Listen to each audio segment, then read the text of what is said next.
Bundan neçe yüz yıllar burun Mısır'da bir kişi ötkenken bir Yezid'de yaşaydıgan bir kişi olup bu kişi balısını Ezher'de okuşku öğretedikken. Ezher'de okup çıkan şeyhliğini köp kögellik için o şeyhliğinin imtiyazı, o şeyhliğinin ilmidin tesirlengenlik için Mısır'da okuşka balısını öğretedikken. Balısı berip 6-7 yıl okup o yerda Ezher'ini bitkizip yurtuğa qaytqandan keyin şu yurtning mescidiga xitib qilib tayinlanadi ekan bu. Tuncu cuma kunisi xutba o'qigan vaqtida dadisi o'zini tutanmay yig'lab ketadi ekan bu yerda. Jamoatlar dadasining bu holidan o'ylaydi ekanki, bu dada balasining bugungi bu xutbadagi ahvolidan ta'sirlanibdi. Bundan ta'sirlanib yig'labdi, faxrlanish ta'sirida bo'libdi deb o'ylaydi ekanda. Afsus, dadisi onundan ta'sirlangan emas, boshqa bir sabab bilan ko'z yoshi qilgan ekan. O o'simi dadisi shu yerda o'ylabdi. 5-6 yilda balam mishadi minbarga chiqib, kishilarga amr ma'ruf qilgudak, haq nohaqni tushundirgudak, qolalloh, qola Rasululloh deb shariatni yetkazgudak odam bo'pti. Demak bu mumkin ish ekan to'qaslida. Men nima uchun qilmagan bo'g'iydim deb buningdan afsuslanibdi. Jumadan chiqqandan keyin bu odam uyda ba yo'q, yemak ishmakidan ma'lum darajada bir gulqoqlarini elib, xaltisiga selib, bir ba yo'qi eshigi ekan bir tane, shu eshigiga minib Azharga birish uchun otlanibdi. O kishi yashaydigan rayon bilan Azharning oraliqi taxminan 1000 kilometr atrofida masofa keladi ekan. Neçe aylık seferini besip Kahire'ye yetip gelip Ezher'ini tapanmay qiynalibdi.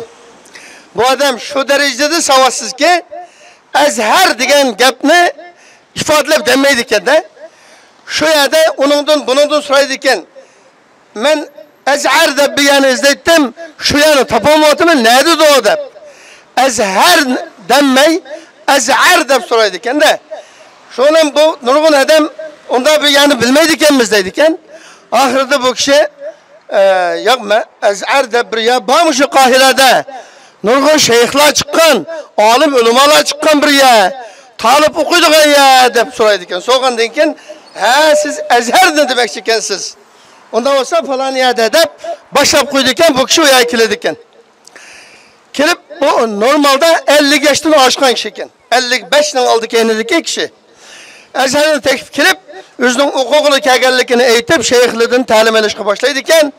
Shu qadar savadsız, Azharni faqat etmaydigan darajadagi savadsız odam. Yaşı 55 dan oshgan bir odam.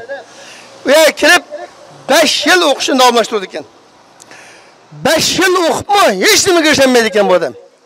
Tuzuk savodini chiqara olmaydi ekan. 5 yil tirishish degan bu cho'ng tirishish. Çoğun irade, katta irade. Ama 5 yıl o'qibmi, tirishibmi, birasi bilinmaganligini ko'rgandan keyin, his qilgandan keyin bu odam bir kunisida Azharning tam to'yida o'ltirib, qayg'uradi ekan, hasratda bo'ladi ekan, qaytaymi degan maslahatlarni qilib qoladi ekan o'zi. Voz kechish darajasiga yetadi ekan. Ama qaytay desa, bir yana yerdan ko'zi qiymagan, umid uzgisi kelmagan.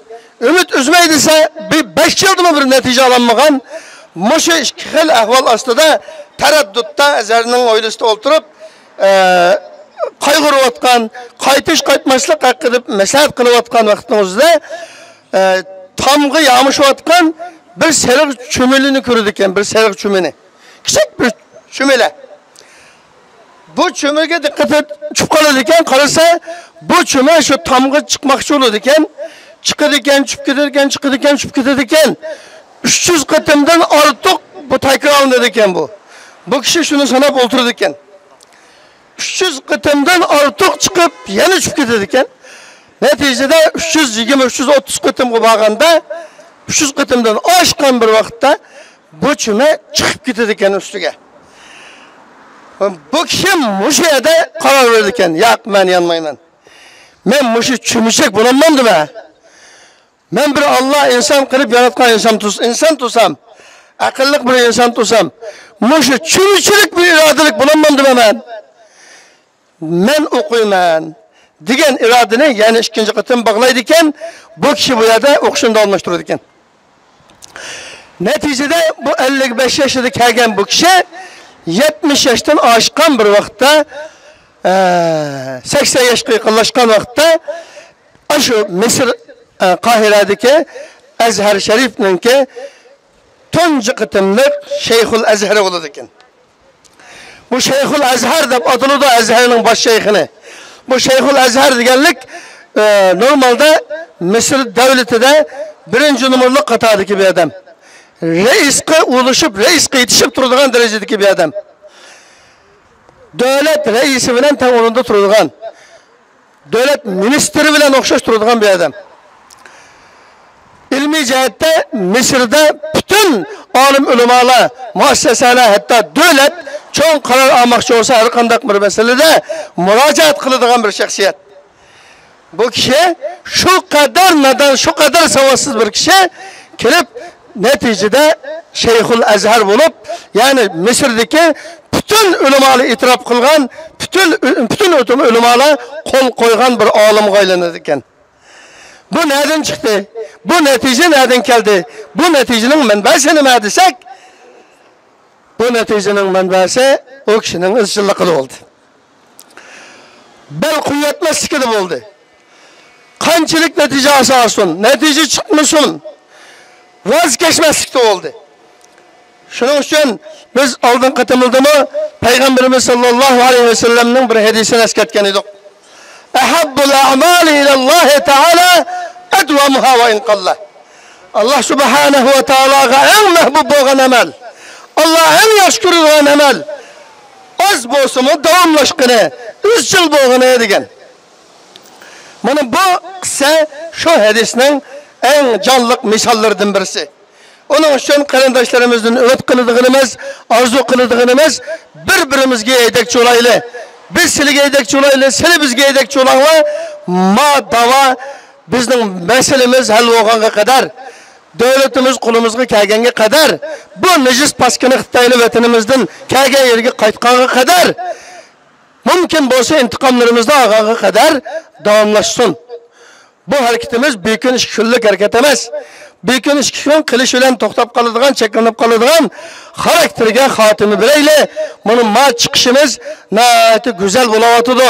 Bu hamma axborotchilar, boshqa xalqarodagi, davlatlardagi mushahaqda birilayotgan xabarlarni hammamiz ko'rmaganligimiz uchun buning ta'siri qandaqdir, bo'layotganmidi, bo'lmaganmidi deb o'ylagan qarindoshlarimizning bo'lishi mumkin.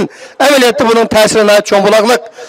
Nurg'un davlatdan, xususan biz so'zlashalaydigan, biz bilan aloqa qiladigan ba'zi axborotchilar, ba'zi davlatlardagi, arab davlatlaridagi yoki Pokiston, Hindiston tarafdagi ba'zi organlar bizlarga nisbatan bu ishning nihoyat yaxshi bo'lganligini va buni texmi jonliq qilishimizning lozimligini tavsiya qilyapti. Bizlarga da'vatidi. Buning foydasining nihoyat yaxshi bo'lganligini o'zlarining davlatlarida nihoyat keng ta'sir qo'zg'ayotganligini ifodalayapti. Demak, buning o'zi bir natija. Onun için qarindoshlarimizdan voz kechmay, mushu izchillikqa aktivlik bilan qatnashishimizni, mushu holatda davomlashishimizni bütün qarindoshlarimizdan umid qilaman. Janob Haq subhanahu va taolodan bizlarga bu davoimizni, bu harakatimizni, xalq harakatimizni texnik kuchli shaklda ma'lum darajada bu yuqoridagiimizdek Allah o'zi xohlagan, to'g'ri ko'rgan bir darajaga qadar bir netice olganga qadar davomlashtirishimizni sizlardan umid qilaman. Janob Haq subhanahu va taolodan tilayman. Allah bizni bu yo'lda mustahkam qilsin, irodalik qilsin, ittifoq qilsin. Assalomu alaykum va rahmatulloh.